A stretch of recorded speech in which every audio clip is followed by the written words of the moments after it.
دیروز به بازار میرفتم و یک نزد بازار یک ماشین آمد ایستاد و یک آدم خیلی با صلابت بود، حتی شیمو کاستوم و گاستوک و اونجا یک نفر با عربه میگذشت، یعنی یک عربه کش، و این از داخل ماشین صدا کرد که ای معلم اینجا بیو.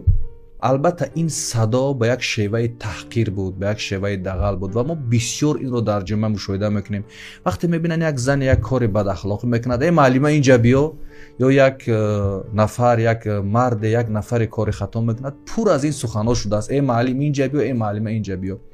ما در تاجیکستان 130,000 آموزگار داریم، آموزگارانی که برای تربیت من و شما، برای تربیت فرزندان من و شما، نابسته از شرایط زندگی، نابسته از شرایط معاششان، طول این سالها حتی در دشوارترین لحظه این کشور درس گفتن، علم آموختن، برای من و شما جمله دادن.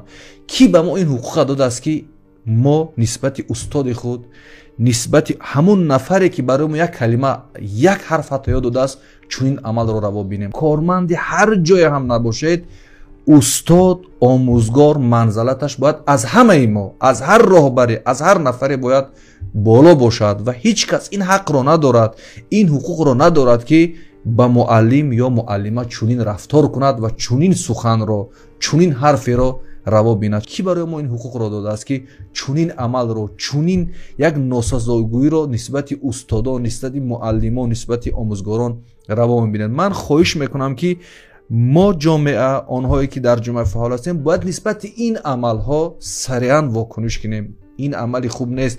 اگر ما علم خوب میخواهیم، اگر ما دانش خوب میخواهیم، اگر ما یک جامعه سالم پیشرفته میخواهیم، حتما باید به قدر استادمان برسیم. همون گونه که بزرگان میگویند عالمان وارثان پیامبرند، استادان وارثان پیامبرانند. این دخل دارد به همین آموزگاران، همین آموزگارانی که برای من و شما حرف نشان دادند، جمله نشان دادند و دست ما را گرفتند و به اینجاها رساندند. و آنهایی که چونین ای معلم، ای معلمه اینجا بیام میگوید، یک بار فکر کنید شما خودتان کی هستید؟